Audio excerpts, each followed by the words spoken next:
What's up guys? Kumusta po kayong lahat? Ako si Michael, kain tulog pero may pangarap. So, napapalipad lang yung tito ko na bisita ng drone. Tapos, hingin natin mamaya yung ibang clip. Yan lang doon sa semento.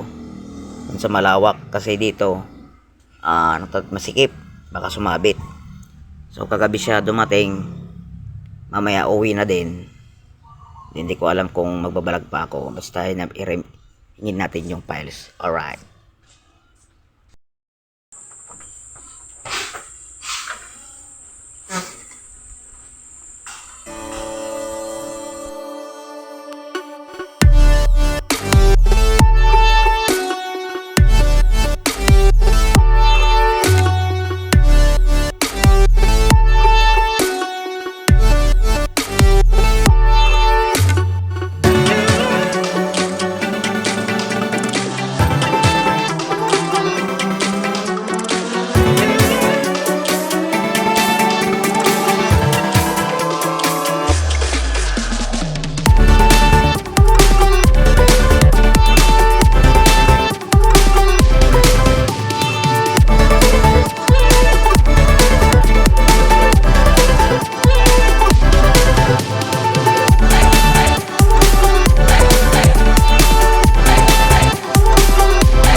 Nagpalipad ng drone. Kasingin natin mamaya yung clip. Tagal din pala buhay niyan, no? Oras. So ayun guys, dudugtungan ko lang yung video natin para ma-upload ko naman. Nagpalipad kanina yung tito ko ng drone. Makikita nyo naman. Hiningi ko sa kanya yung clip. Yung pagpalipad niya. Dumating siya kagabi. Siguro mga alas 8 ganun. Tapos dito siya natulog sa kwarto, ayan. Liligpit ko na lang mamaya, ipapaligpit ko na lang mamaya. Umuwi na pala siya kasi may trabaho pa siya. So may pupuntahan pa siyang mga lugar. Hindi ko na sabihin kung ano, kung saan.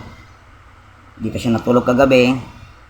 So kanina, ayan, kain tulog yung ginawa lang namin. Tapos nanood. Tapos nagpalipad ng drone. Tapos nagbihis na siya, umuwi na. So nakabike lang siya. Pupunta daw siya ng Manawag. Punta siya muna magsimba. Tapos uwi na. Tapos balik trabaho na. So hindi ko alam kung mahaba tong vlog na to. Siguro okay na yung 5 minutes. Basta mapakita ko lang sa inyo yung drone shot na kinunan niya kanina. So ang ganda nung camera ng drone niya.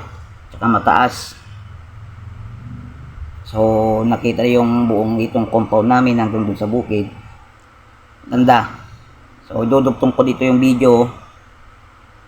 Yung video ng drone shot sa video na to, sa vlog na to. Then upload ko para ma-share ko rin sa inyo kung gaano kaganda yung bukid dito sa amin. So ayan, gulo-gulo pa yung buhok ko kaya dahil umiga ulit ako. Bala ko matulog pero hindi na ako matutulog. Maglilinis na ako ng kwarto. Tapos diretso maligo. para magawa pa natin yung iba pa nating magawa pa natin yung iba nating gagawin dito sa kwarto. So hanggang dito na lang muna tong video na to. Panoorin nyo sana yung mga i-upload ko na video nung pagpunta namin ng Anda kasama si Big Boy, yung lolo niya, yung lola ko, lolo ko at ako.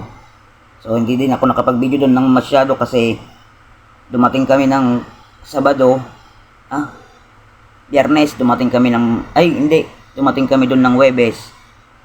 Hindi. Umalis kami dito ng Biyernes. Tapos dumating kami doon hapon. Tapos naligo-ligo lang kami, hindi ko na na-videohan yung pagligo namin kasi hindi waterproof yung cellphone natin at saka wala tayong waterproof case. So yung mga view lang doon yung nakunan namin. And then the next day, yun na nag-brand out mula 6 AM to 6 PM. Lobat na yung aming mga power bank, lobat na din yung mga cellphone namin. So nakapag-vlog na lang kami. Siguro saglit lang.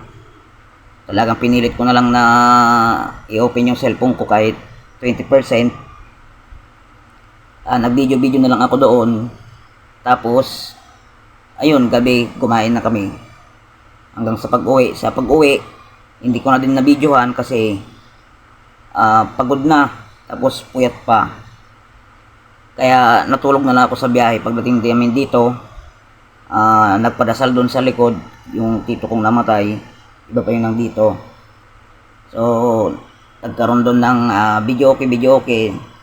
Hanggang sumuwi na ako dito, natulog na. Sobrang pagod. So ayun, hanggang dito na lang muna tong video na to. Panoorin nyo na lang yung drone shot na hiningi kong clip. So hanggang dito na lang muna tong video na to. Maraming salamat at magandang araw. Alright. God bless. Camera, stop recording.